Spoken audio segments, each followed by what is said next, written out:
এনটিভির জনপ্রিয় পিএইচপি কোরআনের আলো প্রতিযোগিতা 2014 এর চ্যাম্পিয়ন ও আন্তর্জাতিক কোরআন প্রতিযোগিতায় শ্রেষ্ঠত্ব অর্জনকারী হাফেজ সাইফুর রহমান ত্বকী ডেঙ্গু আক্রান্ত হয়ে মারা গেছেন। ইন্না লিল্লাহি ওয়া ইন্না ইলাইহি রাজিউন। রাজধানীর মুগদা হাসপাতালে চিকিৎসাধীন অবস্থায় সকালে তার মৃত্যু হয়। জাতীয় মসজিদ বায়তুল মোকাররমে হাফেজ ত্বকীর প্রথম নামাজের জানাজা অনুষ্ঠিত হয়েছে। কুমিল্লার মুরাদনগরে পারিবারিক কবরস্থানে দাফন করা হবে তাকে।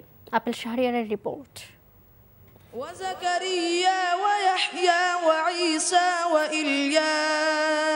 সুরেলা কণ্ঠের কোরআন তেলাওয়াত যা মোহিত করত কোটি ধর্মপ্রাণ মুসলমানদের।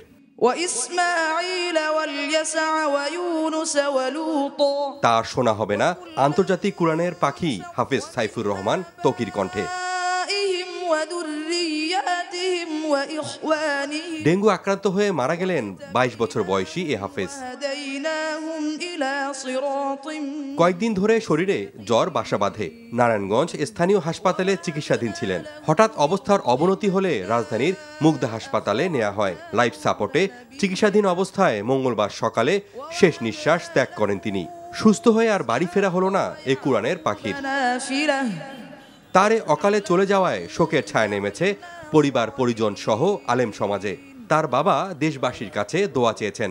আমার এই ছেলে কোরআনের পাখি, আপনাদের নয়নের মণি এবং এনটিভি প্রচারিত পিএইচপি আল কোরআনের আলো, তারা অত্যন্ত আদর স্নেহ মায়া মমতা দিয়ে তাকে গড়ে তুলেছেন এবং এখনো আদরের মধ্যে ছিলেন। তার এমন প্রস্থান কিছুতেই মেনে নিতে পারছেন না তার শুভানুধ্যায়ীরা।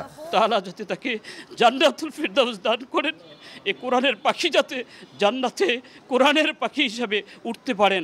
আমরা তার এই অকাল মৃত্যুতে আমরা শোকাহত এবং তার পরিবার পরিজনকে সান্ত্বনা জানাইতে চাই।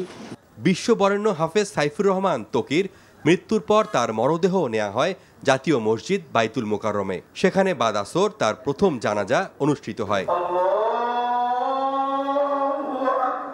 শেষবারের মতো হাফেজ ত্বকীকে একবার দেখার আশায় মসজিদ প্রাঙ্গণে ভিড় করেন হাজারো কুরআন প্রেমী। শোকে ভেঙে পড়েন তারা। জানাজা শেষে কুমিল্লার মুরাদনগর তার গ্রামের বাড়িতে নেওয়া হবে। সেখানে তার দ্বিতীয় জানাজা শেষে পারিবারিক কবরস্থানে দাফন করা হবে। হাফেজ সাইফুর রহমান, মাশাআল্লাহ, মারহাবা। হাফেজ সাইফুর রহমান ত্বকী 2014 সালে এনটিভির জনপ্রিয় পিএইচপি কোরআনের আলো প্রতিযোগিতায় প্রথম স্থান অর্জন করেছিলেন। সাইফুর রহমান 2019 সালে জর্ডানে অনুষ্ঠিত আন্তর্জাতিক হিফজুল কোরআন প্রতিযোগিতায় প্রথম স্থান অর্জন করেন। এছাড়া কোরআন তেলাওয়াত প্রতিযোগিতায় তিনি আরও একাধিক আন্তর্জাতিক পুরস্কার পান।